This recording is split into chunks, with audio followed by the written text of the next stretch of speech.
Alors, ma présentation est un résumé d'une partie de mon livre Alter Humanité. La première édition, le tirage est épuisé, mais on peut encore en trouver des exemplaires d'occasion. Par exemple, j'en ai mis quelques exemplaires sur Rakuten, s'il y a des gens intéressés. La deuxième édition est en cours de correction avant publication. L'alter humanité est un terme parapluie qui désigne, je cite, une catégorie d'identité personnelle qui englobe toutes les identités qui sont alternatives dans l'idée sociétale habituelle de l'humanité.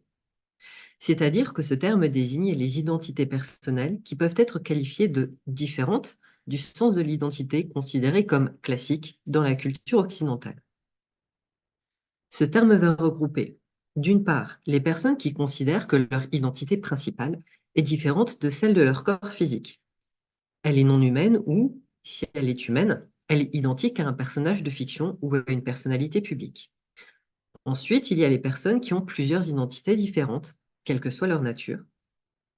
Et pour finir, il y a les personnes qui entrent en communication mentale avec des entités désincarnées. Ces constructions identitaires s'accompagnent souvent de croyances ésotériques ou magiques, de croyances en la réincarnation, en des mondes parallèles ou des croyances pseudo-scientifiques. Dans cette présentation, je vais décrire les étiquettes utilisées par les personnes ayant des expériences identitaires alterhumaines. Je vais détailler certains mécanismes pouvant être à l'origine de ces phénomènes. Ensuite, je passerai en revue les symptômes alterhumains décrits par ces communautés en les mettant en parallèle avec les symptômes de troubles dissociatifs complexes. La dernière partie sera consacrée aux dérives qu'il est possible d'observer au sein de groupes d'alterhumains, notamment les risques de dérives sectaires. Concernant les personnes dont l'identité principale est non humaine, il existe différentes étiquettes pour les désigner. Les Otherkin ont l'identité d'une créature mythologique classique, licorne, dragon, phénix, vampire, loup-garou, etc. Les Therians ont l'identité d'un animal réel, contemporain ou éteint. Les Fictionkin ou Otakukin ont l'identité d'un personnage ou d'une créature de fiction, Pokémon, Harry Potter, Mario, Sonic, etc. Les Factkin ont l'identité d'une personne réelle contemporaine. Pour les personnes réelles historiques, décédées, on parle plutôt de réincarnation. Le sentiment identitaire, autre qu'humain, peut aller jusqu'à l'impression d'être littéralement une créature non humaine enfermée dans un corps humain. Il peut également y avoir des variations de son sens de l'identité et de son fonctionnement mental, avec une fréquence qui varie d'un individu à l'autre. On appelle cela des shifts, par analogie avec les switches dissociatifs. Parfois, la personne peut avoir plusieurs identités, mais comme elle les perçoit avec le même sens du moi, elle ne se considère pas comme plusieurs dans sa tête. Malgré tout, ces variations du sens de l'identité peuvent être assez fortes pour avoir des caractéristiques propres qui permettent à la personne de s'identifier en tant qu'un être non humain en particulier. Ces archétypes identitaires sont nommés des kintypes. Les identités sont, dans certains cas, interprétées littéralement. Si une personne a l'identité d'un dragon, c'est qu'elle est littéralement un dragon incarné. Toutes les constructions mentales autour de ce thème sont, dans ce cas, vues comme littéralement réelles et comme devant être entretenues. Il y a également un encouragement à se plonger dans des transes dissociatives pour entretenir ces impressions et l'élaboration de ces identités. On retrouve dans toutes les communautés alterhumaines ce désir d'entretenir et d'élaborer le phénomène au détriment du monde réel et de la vie dans l'ici et maintenant. L'étiquette de multiple décrit les personnes qui se sentent être plusieurs dans leur tête. Ce sont typiquement des personnes avec un TDI identifié comme tel ou un ATDS très dissocié et identifié comme tel. Mais il y a aussi des personnes qui considèrent que la multiplicité peut apparaître toute seule dès la naissance, sans traumatisme. Ces communautés classent la multiplicité identitaire en deux catégories. La catégorie endogène serait d'origine naturelle et génétique, tandis que la catégorie traumatogène serait causée uniquement par des traumas. Ces communautés affirment que la multiplicité identitaire est saine, désirable, naturelle, sauf chez les traumatisés cassés par la vie qui sont regardés de haut avec condescendance. La catégorie endogène exclut les concepts de multiplicité d'origine culturelle et spirituelle, car dans ce cas, les identités viennent de l'extérieur. L'étiquette d'endogène est défendue avec des arguments comme s'il faut absolument être traumatisé pour être multiple, alors ça encouragerait à fuir la thérapie pour rester multiple et à faire un concours de qui a le plus gros trauma. Ce point de vue est malsain, car cela encourage les personnes désignées comme endogènes à entretenir le déni et l'amnésie des traumatismes.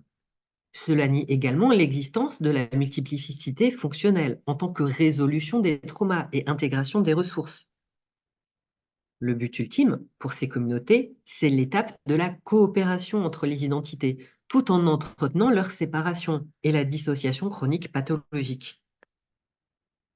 Un autre point qui entretient le scepticisme quant à l'endogénie, c'est l'existence de personnes qui se désignent comme des systèmes mixtes. Certaines de leurs identités seraient endogènes car elles n'auraient aucun souvenir d'événements conceptualisés comme traumatisants, tandis que d'autres ont bel et bien des souvenirs de traumatisme identifiés comme tels.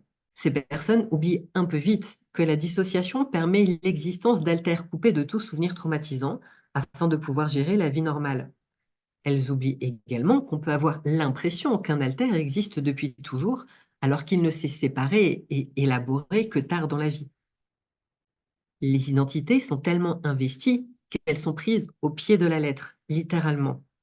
Si une identité affirme être un fantôme qui a pris possession du corps, alors cela serait objectivement vrai et ça n'aurait rien à voir avec la symbolisation de traumatismes passés.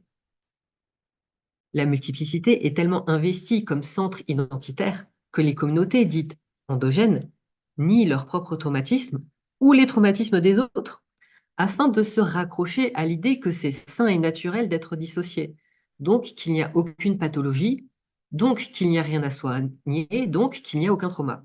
C'est un parfait exemple de raisonnement circulaire. Cette dichotomie, trauma vs non-trauma, a également pour effet, d'une part, de condamner les personnes souffrantes à souffrir toute leur vie, puisqu'étant traumatogènes, elles vont souffrir, point barre. On peut rien y faire, c'est foutu. Ça sert à rien de chercher des soins. D'autre part, ça encourage les personnes non traumatogènes à entretenir le déni quant à leurs blessures sous prétexte qu'elles contrôlent leur état ou s'auto-persuadent de le contrôler. Là encore, il n'y a aucune démarche de soin puisqu'il n'y a, disent ces personnes, rien à soigner. Plusieurs étiquettes existent pour les personnes qui pensent entrer en communication avec des entités extérieures des incarnés. Celles dont je vais parler sont les soulbonds, les démons et les tulpas. Le fait d'être sous le bond fait référence à avoir un lien d'âme avec une entité réelle à l'extérieur de soi. Certaines études prennent le soul bonding pour une religion. Il s'agit plutôt d'une relation parasociale avec un personnage de fiction ou des communications internes avec une part tellement dissociée qu'elle est perçue comme extérieure à soi. La formation d'une relation parasociale aussi intense s'explique par les carences d'attachement. Le système d'attachement part en vrille. C'est l'attachement extrême à un objet. La personne s'accroche à un objet inanimé avec une telle intensité émotionnelle que ça peut devenir extrêmement douloureux de simplement s'imaginer s'en séparer. Dans les cas les plus extrêmes, on tombe dans la silogomanie, c'est-à-dire l'accumulation compulsive d'objets, une incapacité à jeter quoi que ce soit. Il y a un lien direct entre les carences d'attachement sécure et l'attachement compensatoire pathologique envers un ou des objets. Le manque de fiabilité des personnes proches entraîne beaucoup plus d'attachement aux objets que des proches qui ne sont absolument jamais disponibles. L'attachement prend une forme anxieuse. Les objets qui sont accumulés peuvent être virtuels ou être des relations parasociales, c'est-à-dire des relations à sens unique envers une célébrité ou un personnage de fiction. Ces relations parasociales sont très attractives pour les personnes avec un attachement anxieux ou ambivalent, car elles limitent les risques de rejet. La personne n'a pas besoin de développer de compétences sociales ni d'interaction sociale. La célébrité ou le personnage sera toujours là, fidèle, présent au poste. Avoir une vision positive des autres et négative de soi amplifie le phénomène. Un personnage fictif aura souvent la préférence sur une personne réelle, car il y a moins de risques de décevoir par rapport à une personne réelle autonome. Les évolutions de l'histoire fictive peuvent beaucoup plus facilement être repoussées ou niées que des événements réels, dans le cas où le personnage se conduirait d'une façon que désapprouve le public. Toute relation parasociale idéalisée empêche de comprendre comment fonctionnent les vraies relations sociales, notamment en ce qui concerne le consentement et l'autonomie des gens de manière générale. Il n'y a aucun apprentissage de la résolution des conflits, du respect des limites de l'autre, de l'expression de ses propres limites. La personne fantasme ce à quoi est censée ressembler une relation. Elle cherche à satisfaire en priorité ses désirs personnels, sans aucun respect pour les désirs ou les besoins de l'autre. Puis ce schéma est appliqué aux relations sociales réelles, ce qui entraîne des catastrophes. Il n'y a pas non plus de limite en termes d'âge du personnage avec lequel on construit la relation pararomantique, avec tout ce que cela implique comme risque de normalisation de la pédocriminalité. Concernant les démons et les tulpas, ce sont des entités qui parlent, raisonnent. C'est un mélange entre un ami imaginaire, une construction mentale, une projection de sa conscience façon Jiminy Cricket et des archétypes de l'animus et de l'anima de Carl Jung. La personne qui a un démon est un démian, la personne qui a une tulpa est un tulpamancien. Certaines communautés de démians affirment qu'un démon ne peut avoir la forme que d'un animal réel contemporain. Certains tulpamanciens affirment que leurs tulpas peuvent prendre possession de leur corps. Le concept de démon est inspiré de l'auteur Philippe Pullman et de sa trilogie La Croisée des mondes. C'est une personnification de l'âme de la personne, une expression du refoulé ou de l'inconscient. La pratique contemporaine de ce qu'on appelle le démonisme a pour but le développement personnel, donner une voix à certaines parts de son esprit afin de guérir des traumatismes, mieux comprendre certaines expériences, faire le tri dans ses émotions, personnaliser sa petite voix intérieure, apprendre à dialoguer avec tous les aspects de soi, trouver sa vocation, s'épanouir. La tupa, quant à elle, est une sorte d'ami imaginaire qui a été créé par des pratiques de méditation, de visualisation et de concentration afin de déclencher des mécanismes de dissociation donnant une illusion d'autonomie et de séparation à la tulpa. Celle-ci développe sa personnalité propre, ses opinions propres, et dans les cas où le phénomène est poussé à son paroxysme, elle peut également contrôler le corps de son hôte. La légende urbaine fait remonter la tulpamancie à des pratiques de bouddhisme tibétain, mais il s'agit avant tout de la réappropriation d'un terme sanskrit déformé et utilisé pour désigner le concept théosophique de forme pensée.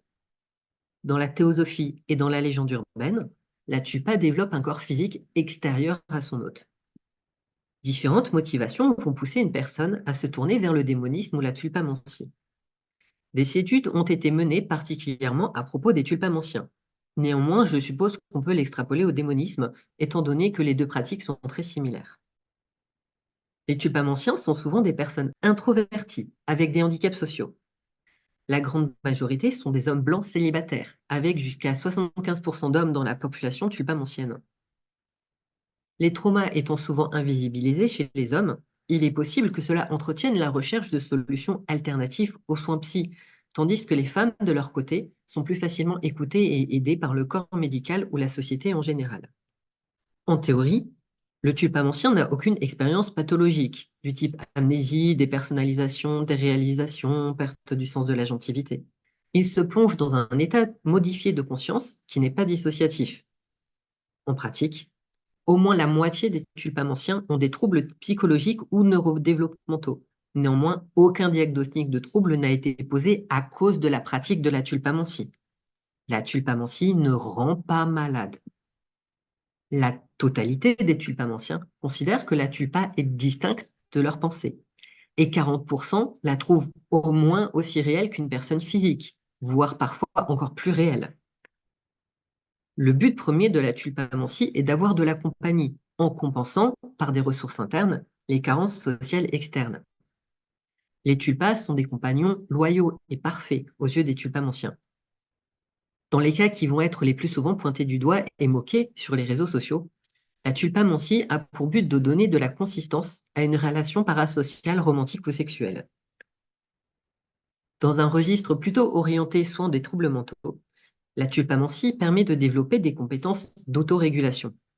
Discuter avec ces tulpas peut donner le sentiment d'être complet et entier, ou encore d'avoir accès différemment à ses ressources internes, voire de débloquer l'accès à certaines ressources. La lutte contre l'anxiété est la raison la plus fréquente de se lancer dans la tulpamancie. La tulpamancie permet entre autres de gérer les symptômes des troubles psychologiques et neurodéveloppementaux, d'améliorer ses compétences sociales, de diminuer l'intensité des symptômes anxieux.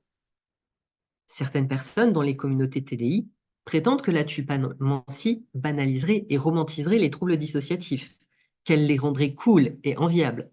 Ce n'est pas le cas. La tulpamancie ne cherche même pas à imiter le TDI, mais plutôt des techniques thérapeutiques, comme la thérapie des états du moi ou la thérapie du système familial interne. Plus encore, les tulpamanciens ont peur de recevoir un diagnostic de trouble dissociatif et beaucoup d'entre eux présentent de la psychophobie intériorisée autour des troubles dissociatifs. Ils préfèrent affirmer avoir tous les symptômes d'un trouble dissociatif, mais sans le trouble. C'est un peu le même débat que ce qui oppose endogène et traumatogène. Les tulpamanciens, ou les haltérohumains en général, refusent souvent de penser à la réalité de leur détresse. Ils minimisent beaucoup leurs blessures internes et évitent les psys et le paradigme psychiatrique, ce qui peut fortement ralentir ou empêcher certaines démarches de soins. D'autres indices font pencher la balance dans le sens d'un lien entre la pratique assidue de la tulpamancie et la présence de troubles dissociatifs. Les descriptions que les tulpamanciens donnent de leurs tulpas sont cohérentes avec la description de symptômes de troubles dissociatifs complexes. Beaucoup de tulpamanciens affirment avoir eu des tulpas bien avant de commencer à pratiquer, ce qui montre que ce n'est pas la pratique de la tulpamancie qui a déclenché le phénomène. Néanmoins, utiliser la tulpamancie comme une grille de lecture pour sa propre dissociation, c'est une manière de se réapproprier son trouble et les symptômes de son trouble et de se prendre en main. Utilisée dans ce sens, la tulpamancie se rapproche d'une version ésotérique et personnelle de la thérapie des états du moi. Donc gardez bien en tête que avoir des troubles dissociatifs n'empêche pas de choisir d'utiliser la tulpamancie en parallèle des thérapies spécifiques aux troubles dissociatifs pour tirer d'autres résultats. Les expériences des personnes haltérohumaines sont différentes de ce que peuvent vivre les personnes qui ne le sont pas. Ces expériences peuvent commencer dès le plus jeune âge ou apparaître plus tard dans la vie. Ces expériences et ressentis sont parfois qualifiés d'altères normaux. Il y a une sorte de package standard des expériences qui font partie de l'alterhumanité. La homesickness, ou nostalgie de la maison, décrit une insatisfaction ou une insécurité par rapport à l'ici et maintenant, accompagnée d'un sentiment d'aliénation et du désir de rentrer à la maison, quelque part, loin d'ici, dans un lieu idéalisé. Il est possible de mettre en lien ce sentiment avec l'absence d'attachement sécure qu'on observe dans les troubles dissociatifs. Dans le cas des personnes neuroatypiques, autistes, TDAH, etc., il est possible de ressentir cette absence de lien simplement à cause du décalage entre soi et le reste de la famille, en particulier si la famille est validiste. On peut mettre cela en lien avec la très forte proportion d'autistes et ou de TDAH dans les communautés de personnes dissociées, avec ou sans perturbation du sens de l'identité.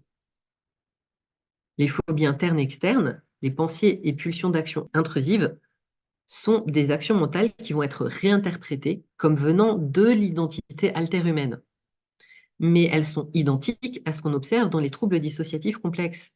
Ça peut inclure la pica, le désir de manger des choses non alimentaires, des comportements atypiques, voire autistiques ou TDAH, une atténuation des informations sensorielles, c'est-à-dire la dépersonnalisation, etc. Beaucoup de personnes haltérohumaines témoignent avoir des souvenirs persistants d'une vie non humaine. Ces souvenirs influencent non seulement l'identité haltérohumaine, mais également le système de croyance des individus haltérohumains. Ces souvenirs non humains peuvent être rapprochés des manières dont les traumatismes peuvent être symbolisés dans les troubles dissociatifs, en reprenant par exemple des éléments de la culture de la personne, y compris des œuvres de fiction, ou simplement en comblant les trous par des éléments cohérents avec le reste du contexte. Les exotraumas, en particulier, c'est-à-dire les traumatismes issus de l'extérieur, se définissent comme étant un traumatisme qui n'est pas arrivé au corps physique. Ça peut être interprété comme des événements d'une vie antérieure, d'un monde parallèle, ou issus de l'œuvre d'origine d'un individu fictionkin. Ce terme aurait été créé par des personnes autistes survivantes de traumas et souffrant de troubles dissociatifs. Le trauma réel serait alors transformé en un exotrauma, associé à une histoire alternative, ce qui permet de mieux le gérer. Les personnes ayant un exotrauma décrivent avoir des flashbacks et des cauchemars d'événements traumatiques qui se sont passés dans une autre vie que celle de leur corps actuel. D'autres reportent avoir des attaques de panique et des souvenirs intrusifs, ainsi qu'un état dépressif. C'est tous les symptômes d'un état de stress post-traumatique. Certaines personnes soutiennent que prétendre avoir un exotrauma serait insultant envers les personnes qui ont vécu des vrais traumatismes. Le terme n'apparaît pas dans le DSM, donc le phénomène serait nécessairement faux. C'est pourtant un phénomène réel qui a été observé chez les personnes dissociées. Dans certains cas de dissociation, la personne peut confondre et mélanger la fiction et la réalité afin d'échapper aux violences. Ou encore, elle peut tenter de rationaliser les violences en y incorporant des éléments fictifs, voire être totalement incapable de conceptuer la violence autrement que par le prisme de la fiction. Ce ne sont que quelques exemples parmi d'autres qui peuvent transformer un trauma réel en un scénario fantaisiste, mais plus facile à gérer pour la victime. Que les émotions associées se transforment en récits fantaisistes permet de leur donner un sens. C'est pas surprenant. Une autre origine aux exotraumas peut être les traumatismes transgénérationnels. L'enfant capte le climat d'angoisse et de peur chez ses donneurs de soins et il développe des réactions traumatiques à cause des traumatismes irrésolus de ses parents ou autres membres de la famille. Le terme de dysphorie d'espèce décrit le sentiment de ne pas être dans un corps de la bonne espèce. Il est décrit comme le désir de vouloir physiquement se transformer. Au quotidien, une personne ressentant une dysphorie d'espèce va par exemple ressentir de la gêne en bougeant. Les sens peuvent paraître trop aiguisés ou trop atténués ou dans la mauvaise gamme de couleurs. Cela peut s'accompagner de la sensation de membres fantômes surnuméraires. Certaines parties du corps peuvent être ressenties comme un élément étranger collé à soi-même. Même lorsque l'espèce d'identification est bipède et humanoïde, il peut s'installer un sentiment de dysphorie par rapport à la taille, à la forme de certaines parties du corps comme les oreilles ou la masse corporelle. Les différentes formes de dysphorie exprimées par les haltères-humains sont cohérentes avec des expériences de dépersonnalisation, des réalisations chroniques, avec des troubles du traitement sensoriel qu'on trouve dans les troubles du spectre de l'autisme et le TDAH, ainsi qu'avec les particularités sensorielles et motrices qu'on trouve dans les troubles 10. Les shifts sont une variation de certains aspects de l'identité entre au moins deux pôles différents, le plus souvent l'humanité et la non-humanité. C'est l'équivalent d'un switch identitaire avec une continuité assez bonne en ce qui concerne le sens du soi et le sens de l'agentivité, même si ce n'est pas systématiquement le cas.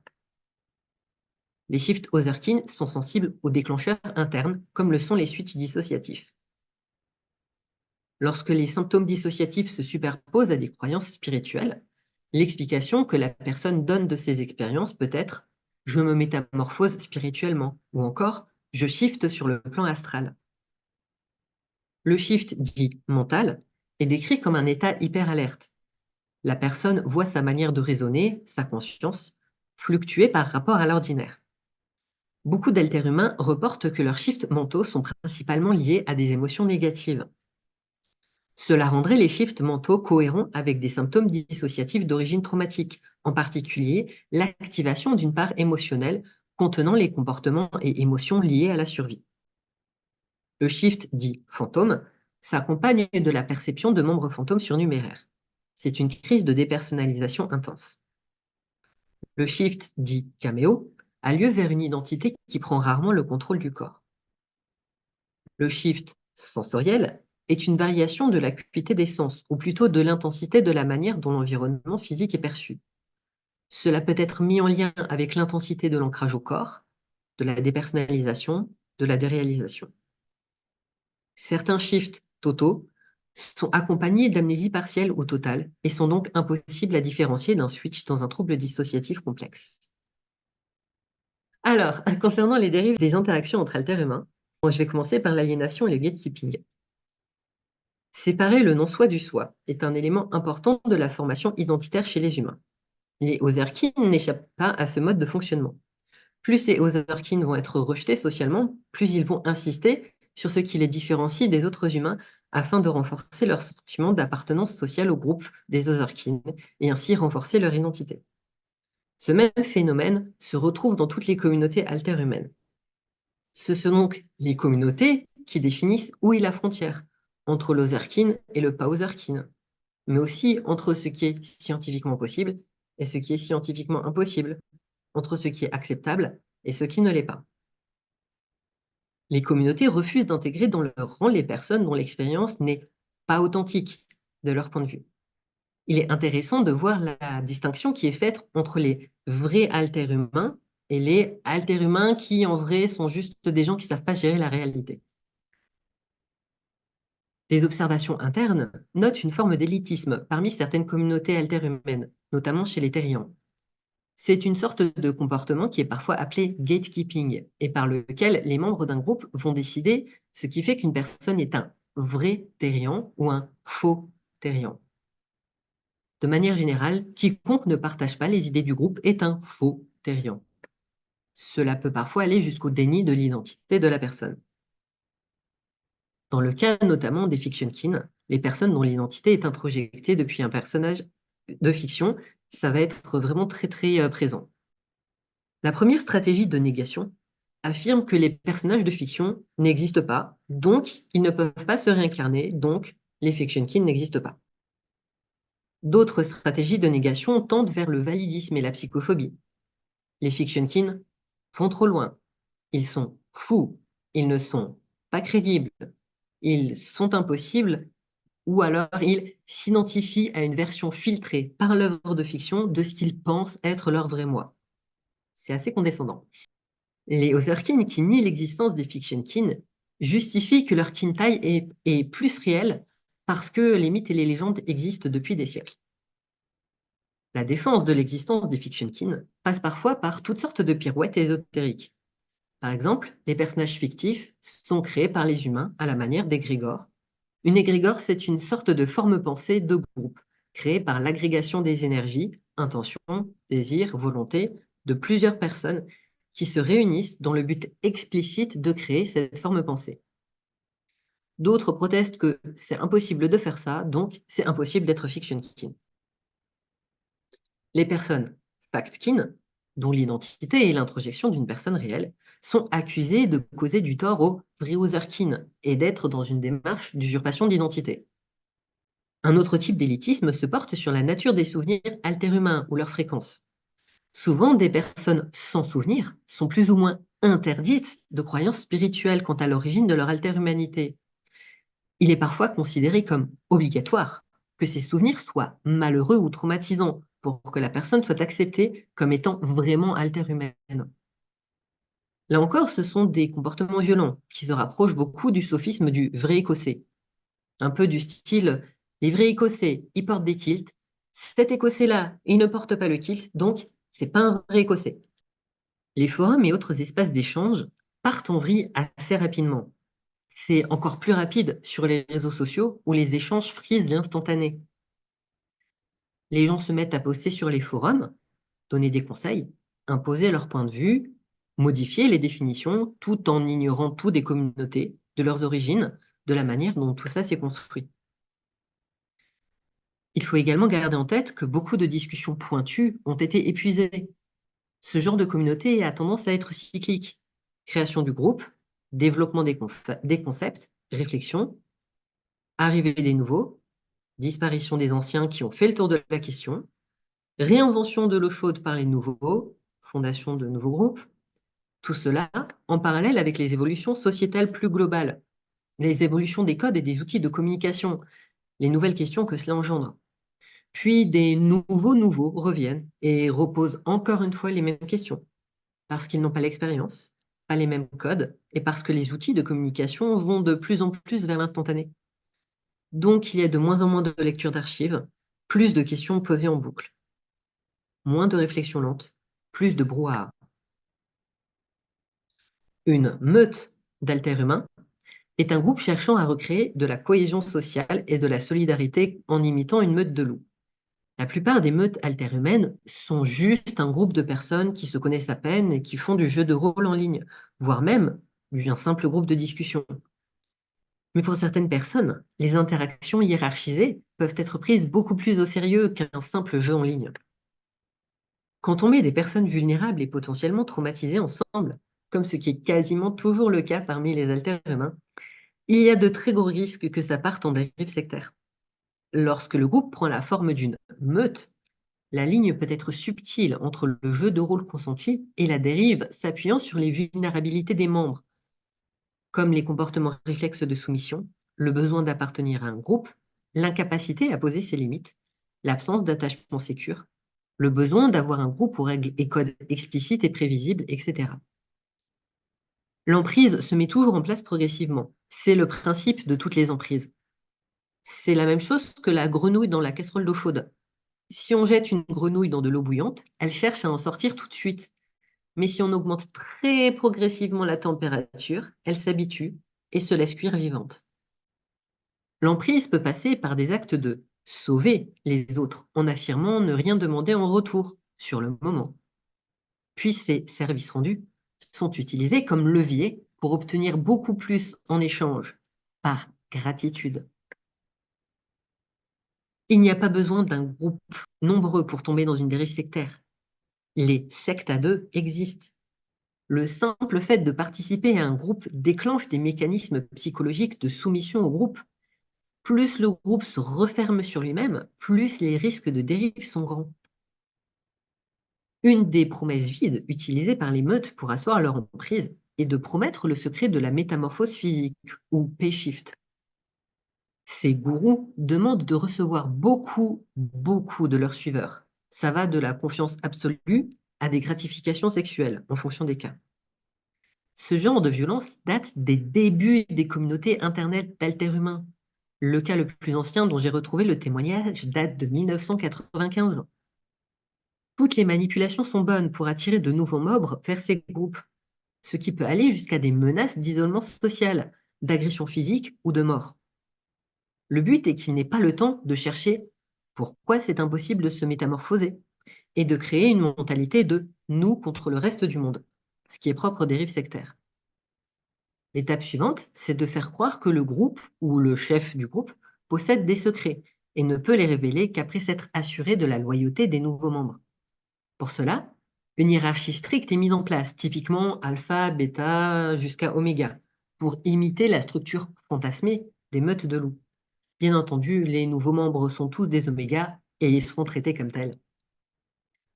Cette tendance des meneurs à considérer être le centre du monde, avec des pouvoirs infinis, une cause à défendre et plein de forces des ténèbres à combattre, a été relevée par plein de personnes. Ces comportements toxiques peuvent aussi se baser sur des croyances en la fin du monde, prétendre avoir l'esprit ouvert tout en insultant certains groupes de personnes et autres violences psychologiques et spirituelles. Certains schémas d'exploitation des individus qu'on retrouve souvent impliquent d'utiliser des interprétations fondamentalistes des croyances ou d'intégrer des disciplines ou idées venues d'autres cultures pour renforcer l'emprise sur le groupe. Parfois, le gourou du groupe n'est même pas alter-humain. Il voit dans les personnes alter-humaines des victimes idéales, faciles à manipuler et à abuser. Une autre façon d'humilier et d'abuser psychologiquement les personnes alter-humaines est de vouloir dicter qui a le droit d'avoir tel ou tel kintype, ou plus simplement quel est le kintype des gens. On retrouve cela aussi dans les communautés multiples, qui cherchent à dicter qui peut ou ne peut pas avoir telle ou telle identité, sous couvert d'antiracisme et de lutte contre l'appropriation culturelle. Le problème des manipulations au sein de la communauté Otherkin, c'est assez ancien. L'épisode de Storm sur alt.horror.werewolf date de la fin des années 90.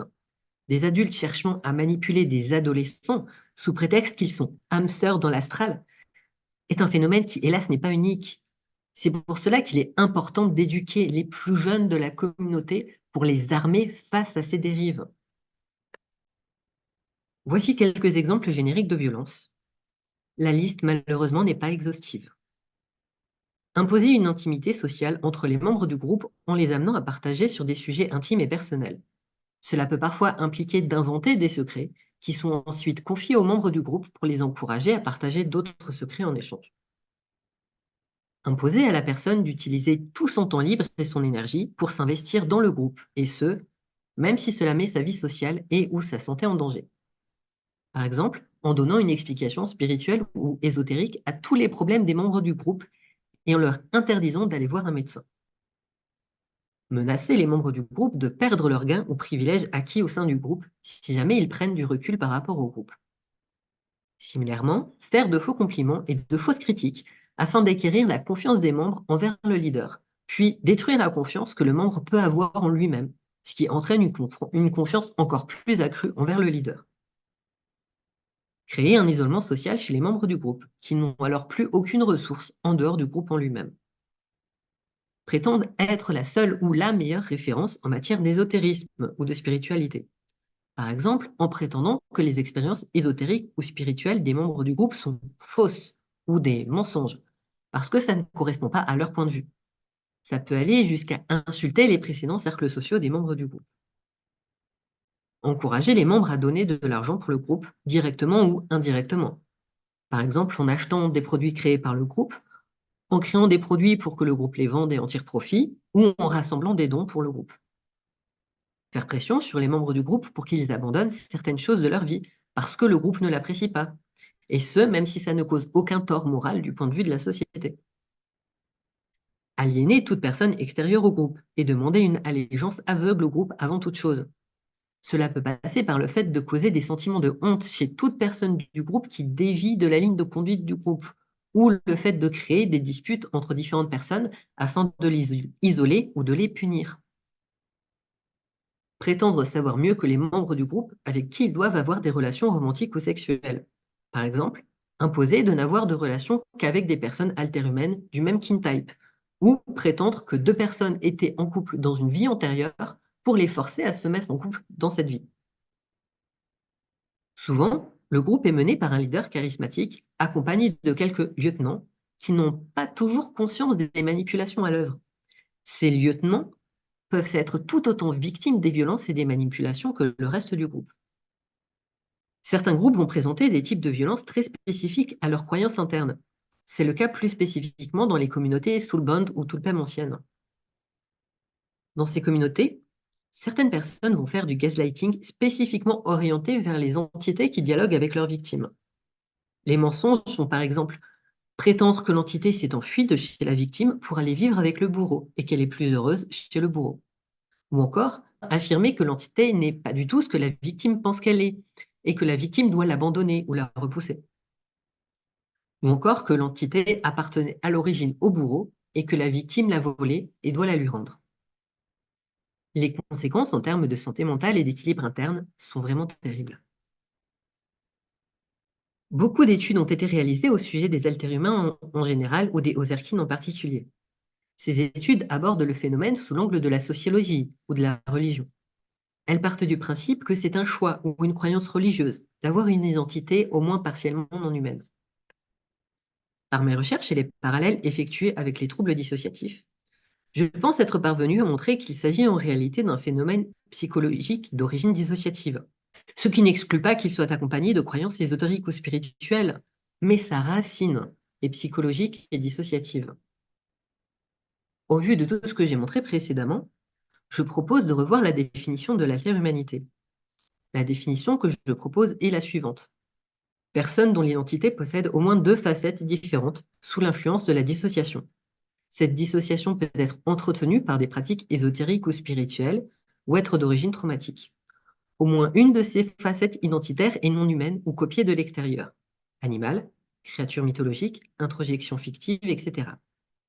Ces facettes ne sont pas nécessairement liées au même sens du moi et peuvent être perçues comme des identités extérieures à l'identité gérant le quotidien. Au vu de toutes les informations que j'ai rassemblées, j'avance l'hypothèse que l'identité alterhumaine est favorisée par les facteurs suivants. Être autiste, faire face à des événements et un milieu stressant ou traumatisant durant l'enfance, avoir des figures de référence positives principalement fictives et ou non humaines durant l'enfance et l'adolescence, avoir des prédispositions aux croyances atypiques, avoir des carences en termes d'attachement sécure. Le tout se fait par l'entremise des facteurs favorisant la dissociation d'origine traumatique. Cela confirme la nécessité de réaliser des études psychologiques auprès des communautés alterhumaines en complément des études sous l'angle social ou religieux. J'espère que la psychologie et la neurologie se pencheront sur les communautés alterhumaines dans le futur et auront la bonne idée de leur faire passer des diagnostics de troubles dissociatifs. Je vous remercie pour votre attention.